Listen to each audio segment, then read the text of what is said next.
En nombre del Padre, del Hijo y del Espíritu Santo. Hermanos, bienvenidos a una entrega más de la liturgia de la palabra.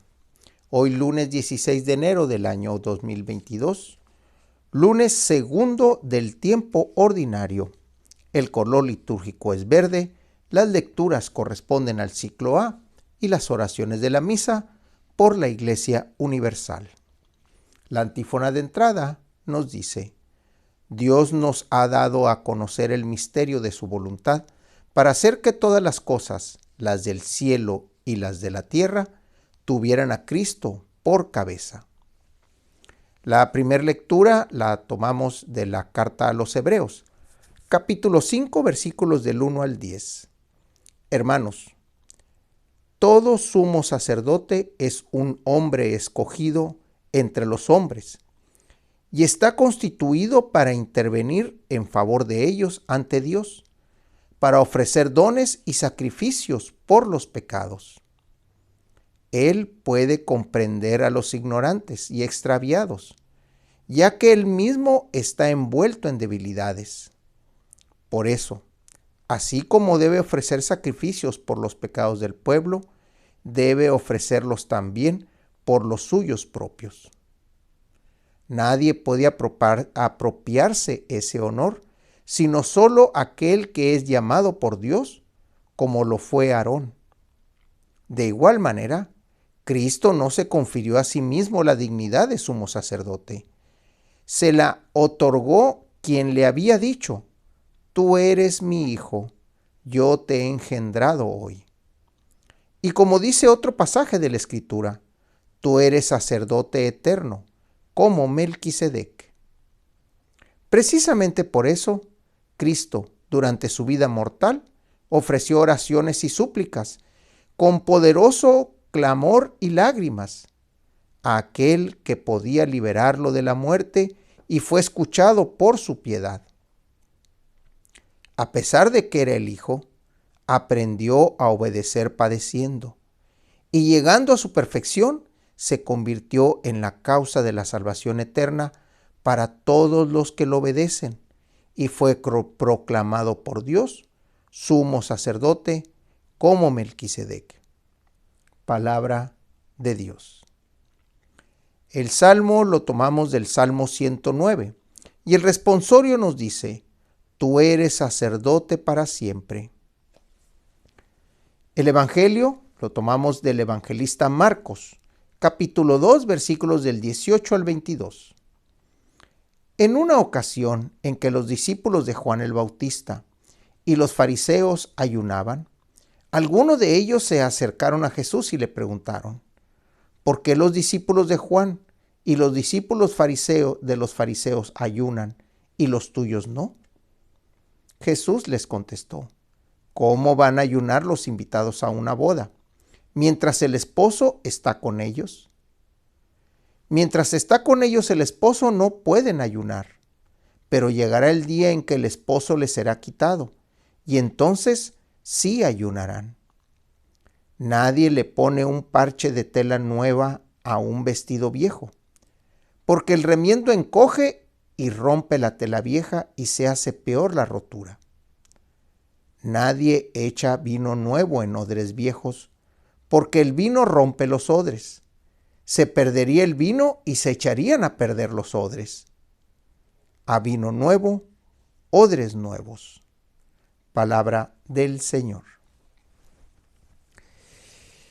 Mientras los fariseos ayunaban y los discípulos de Juan, los discípulos de Jesús no lo hacían. Los invitados a una boda no pueden ayunar mientras está el esposo con ellos. Estas son palabras fuertes que Jesús le dirige a sus discípulos. Bueno, a los discípulos de Juan y a los discípulos de los fariseos. Sin embargo, sabemos que en otro pasaje, cuando los discípulos van y luchan contra algunos espíritus malignos en la intención de sacarlos de una persona, y ven que no pueden, Incluso los espíritus los atacan. Y van y le cuentan esto a Jesús. Jesús le responde, hay ciertos demonios que salen solo con ayuno y con oración. Este texto no hay que leerlo textualmente. Hay que darle el sentido teológico.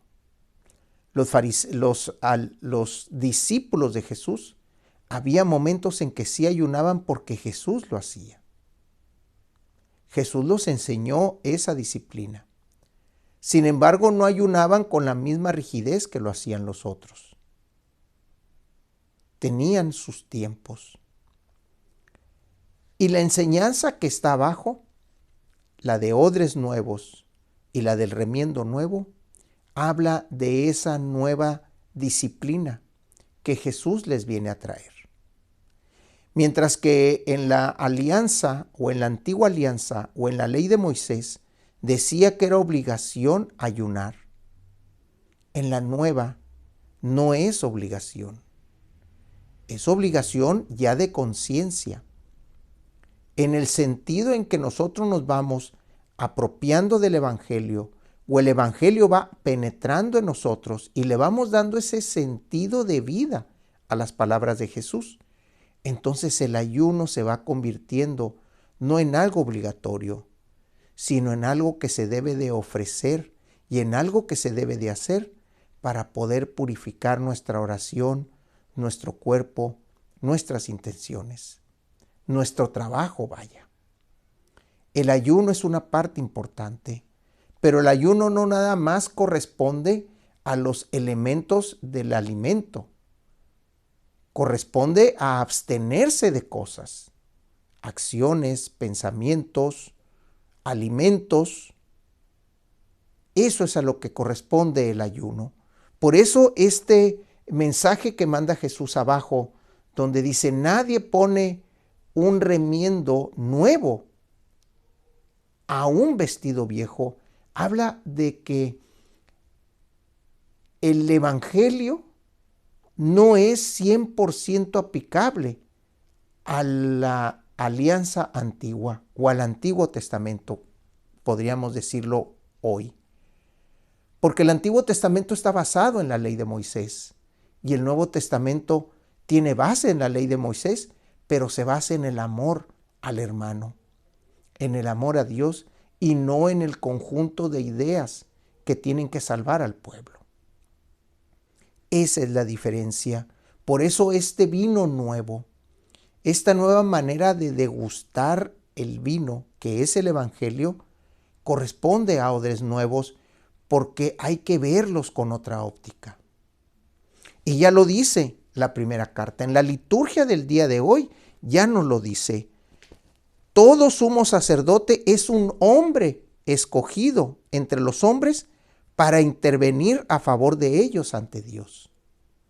El Antiguo Testamento decía que los levitas o los de las tribus de Leví eran los únicos sacerdotes autorizados.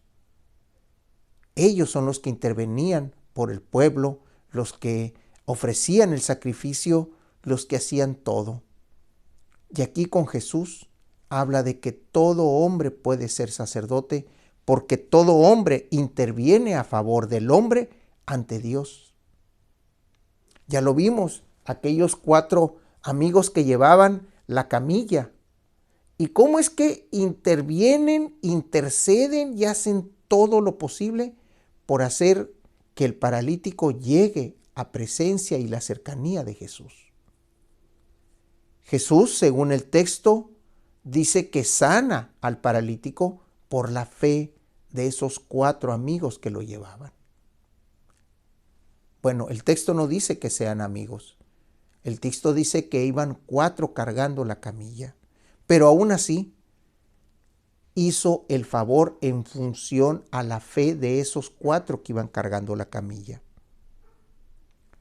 Por eso, en esta carta a los Hebreos, en esta liturgia del día de hoy, ofrece también el trabajo y el sacrificio del hermano por el hermano.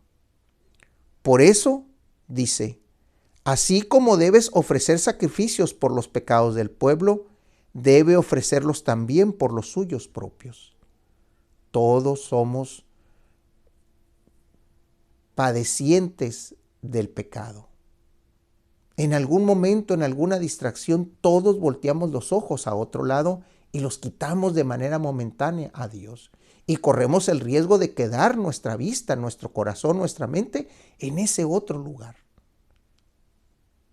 Por eso estamos constituidos a intervenir por el hermano, a ser sacerdotes por el hermano, a platicar con Dios, a interceder por ellos, a acercarles a aquellos que no se saben acercar a la presencia de Dios. Y el Evangelio es uno de los caminos que nos lleva al reino y a la presencia del Padre. Intercedamos, hermanos. Seamos el sacerdote que necesita nuestro hermano. Intercedamos por él, con lágrimas, con clamor, con oraciones, con ayuno, con sacrificios, con ofrecimientos. Seamos esa luz para el mundo, como decíamos ayer, esa luz para el hermano. La oración colecta, hoy lunes 16 de enero del año 2023, lunes segundo del tiempo ordinario. El color litúrgico es verde, las oraciones de la misa por la Iglesia Universal y las lecturas corresponden al ciclo A. Señor Dios, que en tu admirable providencia dispusiste que el reino de Cristo se extendiera por todo el mundo y que todos los hombres fueran hechos partícipes de la redención salvadora. Concédele a tu Iglesia ser sacramento universal de salvación, y que a todos los hombres les sea anunciado tu Hijo como el Salvador de los pueblos y la esperanza de las naciones. Él que vive y reina por los siglos de los siglos. En nombre del Padre, del Hijo y del Espíritu Santo. Hermanos, Dios los bendiga.